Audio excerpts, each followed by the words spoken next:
still in the aftermath of the recently concluded elections, distilling lessons and looking for ways to forge ahead. One of the states where there was plenty of jubilation after a winner was announced post-election was Abia State. Initially, there were fears that results were going to be altered when INEC withheld further compilation of results in Obingwa local government area of the state. It led to many tension-soaked moments between the PDP and the candidate of the Labour Party in the state, Mr. Alex Otti, who was eventually declared winner by INEC. In those moments, while candidates and collation officers were on edge, one of the chieftains of the All Progressives Congress in the state was quite confident that the INEC returning officer would do the right thing. One significant thing that has happened here is the quality of the person who is leading the charge here. The woman is fearless, she's brave, and has been consistent since this whole process started. Mary Ikoku is a member of the All Progressives Congress and was at the INEC Collation Center in Umuahia that day. And in an interview with the press during those moments, she expressed confidence that the INEC returning officer, Professor Nena Otti, will do the right thing. Mary is no stranger to politics, having been a canvasser and strategist for a candidate on the platform of the All Progressives Grand Alliance before joining the APC, where she aspired to represent Arochukwu Ohafia Federal Constituency. She didn't get the ticket. She joins me tonight on Hard Copy to review some of the lessons from these elections and the way forward. Mary, thank you so much for coming on Hard Copy. Thanks for having me, and what a coincidence. Yes, well, we're in yellow. Yellow. It's a yellow day. It's a yellow day, I guess. Yeah. Well, very interesting times. You know, while preparing for this interview, even though I have known you for quite a while now, you know, since when you were canvassing for the candidate of APGA in, I think, was it the 2015 elections? Yes. I am just wondering, I mean, I was listening to one of the interviews you granted, you know, in the past, and you said the 2023 elections was going to hold a lot of surprises. I'm just wondering, what would you say was one of the biggest surprises that you witnessed in the 2023 elections? Yeah, I had projected that earlier because I saw how people were no longer interested in voting for political parties. I saw that the coming election at that time was not going to be the regular election. That's why I said there would be a lot of surprises. Being that it was something I thought it was going to be a buffet election, in the sense that... A buffet election? Yes, absolutely. That was what I called it, because I knew that, voices from the street, you could tell, somebody tells you, oh, I'll vote APC for president, I'll vote this person Labour for governor, or I'll vote PDP for House of Reps. And so people were making up their minds on how they want to vote. They were, these are conversations around. So I called it, I thought it was going to be a buffet election. It afforded us that, opportunity to exercise. If there's one time that Nigerians have been able to exercise their franchise on their own terms, it will be this 2023 election. Interesting. Well, I can't disagree with you, even though I haven't quite heard the term buffet before. But you have seen in the aftermath of the elections, presidential elections, heavily contentious. Parties are currently in court as we speak. And you ran, or you tried to run on the platform of the APC in your state. You didn't get the ticket. So it was difficult for you. But I'm wondering, when you look at how matters have played out, in the general elections, would you say that for you personally, would you say that you miscalculated when you joined the APC?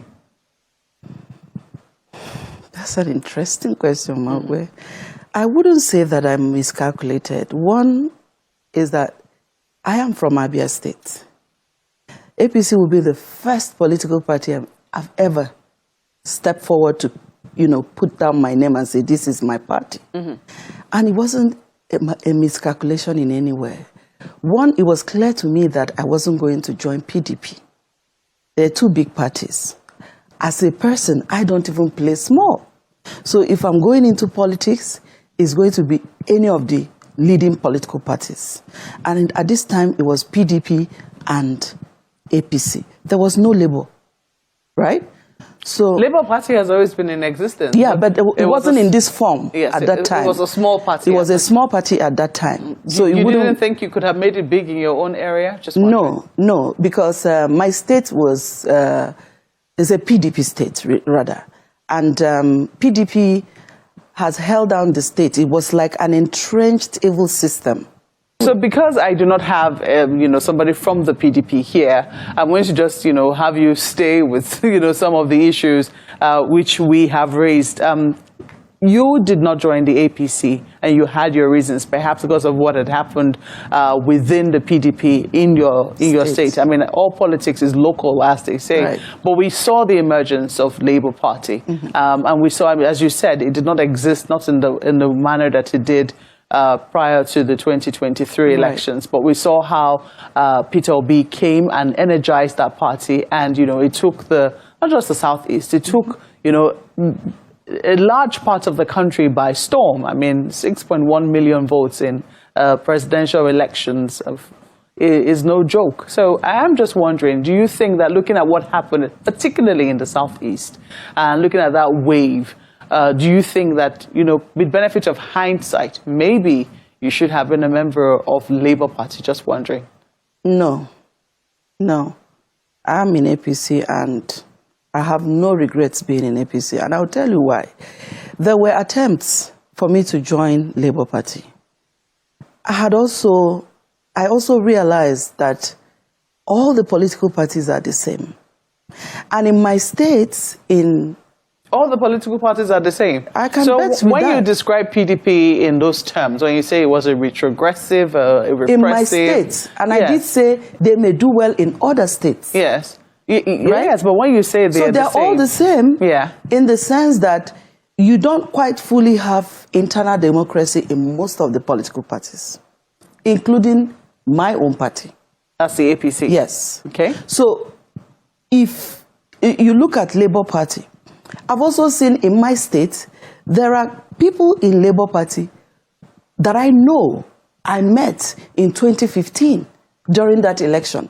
And I knew the role they played, which were very off-color kind of characters. They are now in Labour Party. So in all the political parties, you have the good, the bad, and the ugly. And my reason for sticking with APC is because, you see, all of these parties, you actually have more problems with the smaller parties. They are more complicated. And then, all you need to do in whatever party you belong to is to continue to be consistent in your values. Continue to demand for good governance.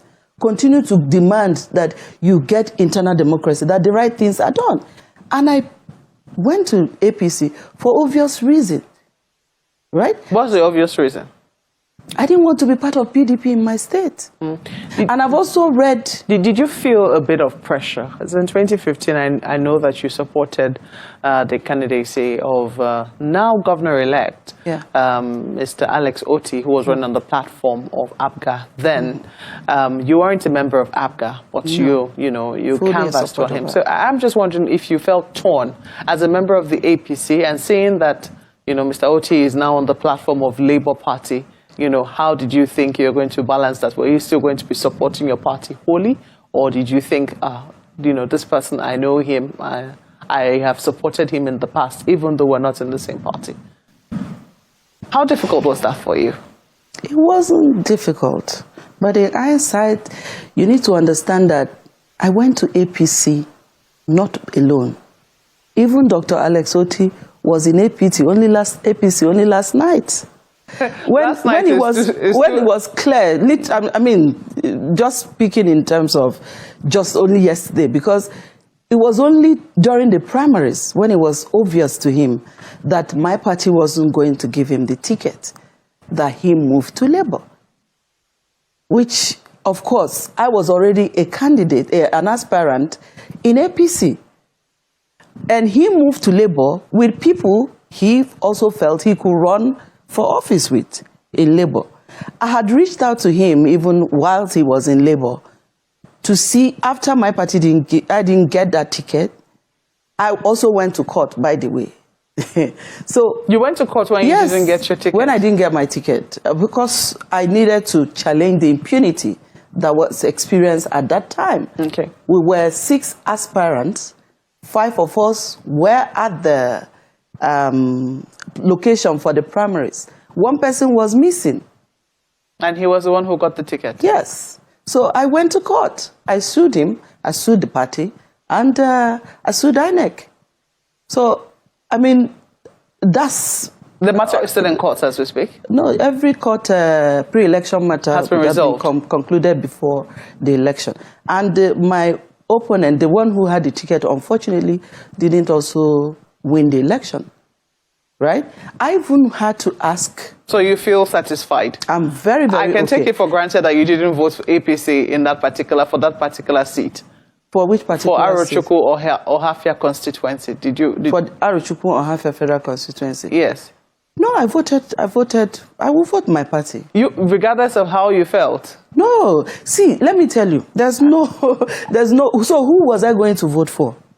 You have said that in every party there is the good, the bad, and the ugly. But, yeah. I mean, APC in the Southeast would have had a hard time. In fact, it would seem that generally the feeling of the Southeast with the government at the center has been somewhat strained. Some of it, occasioned by the president's statement, the 95% versus 3%, the emergence of IPOB in the Southeast, etc., and how that situation has been handled. For you, how would you say that your party is currently perceived in the Southeast? You've already summed it up. In the Southeast, my party, like you said, is a hard sell, right? But there's something you can never take away from APC. APC is one political party that have consistently done membership drive every year. And in the Southeast, they have so many members, registered members of APC. So there's no how bad it will get that their own party members will not stand up for the party. Did you feel in any way outnumbered? I mean, did you feel in any way, especially during the presidential elections, did you feel a sense of, I don't want to say betrayal, but did you have that feeling from people around you, knowing that you are a card-carrying member of this particular political party? They say every politics is local. Yes. So in the Southeast, during that election, it appeared as if this is where everyone was going. But it didn't stop my party from picking the votes. Chunks of votes here and there. In fact, during the presidential election, it became very obvious to me that one party Abia citizens didn't want was PDP. Because it was right there from the polling units. I monitored over 15 polling units in Arochukwu local government during the presidential election. And while LP was taking most of the votes, the next party was APC. So APC was coming second, trailing behind Labour. In almost all the 15 polling units that I went to, PDP was getting 0 votes. So it was clear to me at that point that the one party, my state, and of course for obvious reason, they've been with this party since 1999, and they can't really say this is how much good that have come out of it. So that was the situation. So you could see, and in the Southeast, it wasn't very like what you experienced in Lagos, where you say they are using thugs. There were also parts of the Southeast where they were using machetes to scare people. They would tell you, don't come here if you're not voting Labour. But that didn't happen in your own constituency. It didn't happen in my own constituency because all the places in my constituency was very peaceful. It was orderly. So I can only report my constituency. But I also had my party members who were agents who also brought reports from their various polling units. Well, let's talk about your aspiration, which didn't quite pan out. You've said you went to court, and I'm just wondering which one would have hurt you more. I mean, the fact that you lost out at the primary level, or the fact that if you had gone to the polls, maybe you'd have been swept away with the Labour Party win. I'm just wondering which one would have hurt you more. It would have, I hate to have regrets. Okay. So you also have a situation where after all that happened during the primaries, a primaries where there are a total of 110 delegates to vie for, and 6 people looking for votes from these 110 delegates. And I came to that election with 60 delegates confirmed. So you already know you are the winner of that primaries. And whatever happened, happened. But for some of us who come to this politics with a lot of democratic ideals, you also need to, it may not be easy, but you need to do things right and demand that things are done right by your party.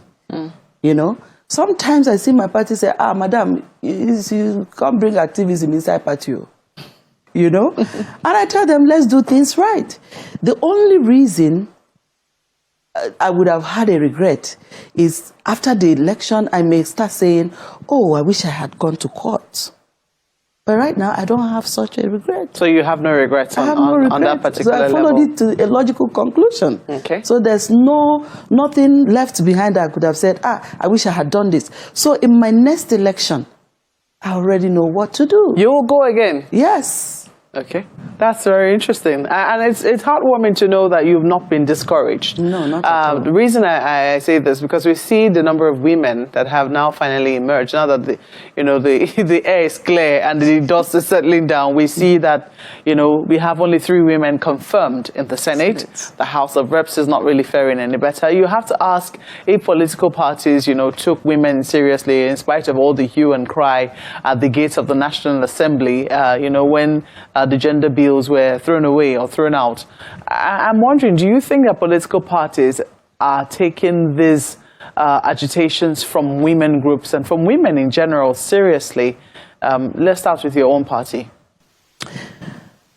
Do I think the political parties are taking the women seriously? This is an interesting question, but for my party, they've done a couple of things that will make it seem as if they have the interest of women at heart. But at the end, because you can see that APC is the only party with a strong, that have given one woman candidacy, which is looking very bright for women. If Adamawa happens, they will make history as the party to produce the first elected female governor. That is a big if. A big if, yeah. Well, it's if. Then beyond that, there were also women who emerged. But overall, I wouldn't score them high in terms of women inclusion. In fact, it's across all the political parties failed Nigerian women. And you can also remember that my run for office was from protest ground to run for office. While we were protesting the 5 gender bills that were, that were cancelled or rejected flagrantly by the 9th National Assembly. And I will say that the 9th National Assembly is the worst National Assembly in the history of Nigeria, that chose the first day of March, a month meant for women, the Women's History Month. The way they welcomed Nigerian women into that month was by dishing out that kind of hard blow on us. This is regardless of the fact that this 9th National Assembly is led by members of the APC, which you belong to. The National Assembly, yes, it has majority of APC members. And remember, like I said earlier, that all the political parties failed Nigerian women. But APC has a greater chance of solving this, in the sense that APC was the first party to,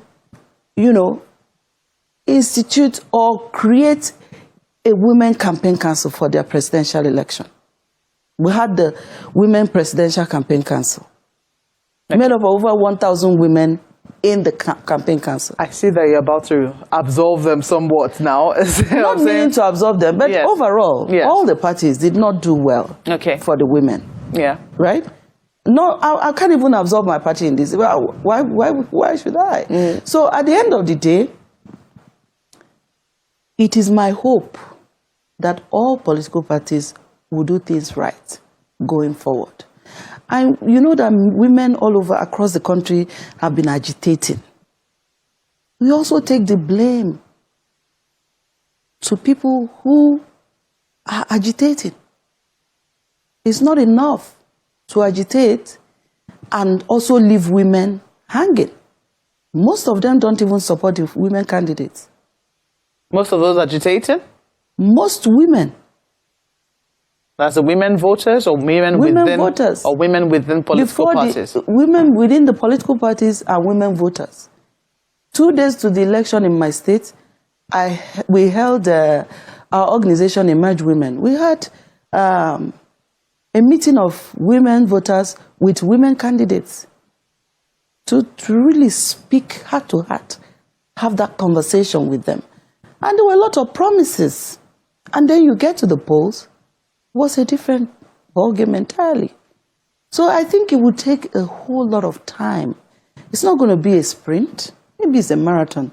But the demand side and the supply side have to level up, because you also have to have a lot of women running for office. And a lot of women who are not just running for office for running's sake, but running for office to win the election. And not running because you're a woman, but because you have competences and you have things to deliver. So parties shouldn't just field women because they're women. You've talked about, women or parties doing the right thing. And one of the things that you said during the interview, our correspondent caught up with you at the Coalition Center, you were quite confident that Professor Nina Otti was going to do the right thing. How did you know that? Because she's a woman. And I know that women always do the right thing? I know that women, when it comes to, when you are faced with that time to make that tough decision, women are more likely to damn the consequences and do things right. I'm a woman. I know what I can do. And I am judging Prof based on, you judge people based on your own character. So I watched her. I heard her speak. And each time she said, she will not, and she will never do anything that will rob the people of their mandate. She was consistent. What would be my reason not to believe her? And because I saw, what we've experienced in Abia is similar to what was experienced in Enugu. It's a tale of two professors. But you could tell how Enugu went. The professor in Enugu said, I had to take directives from INEC. The woman in Abia was also saying, I've spoken to this person, INEC has spoken to me, I will do things right. Those two are being well reported. So you can play back your videos for Enugu and for Abia, and you could tell. Women bring fresh pair of eyes to any job you give to them. And that's why, if we need this country to develop, we must invest in women. We must begin to see how women are mainstreamed in our politics, in our leadership, in our appointive positions and elective positions.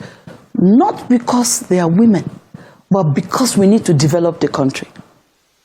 It's a key development index that you must run an inclusive government. Mary Ikoku, thank you for coming.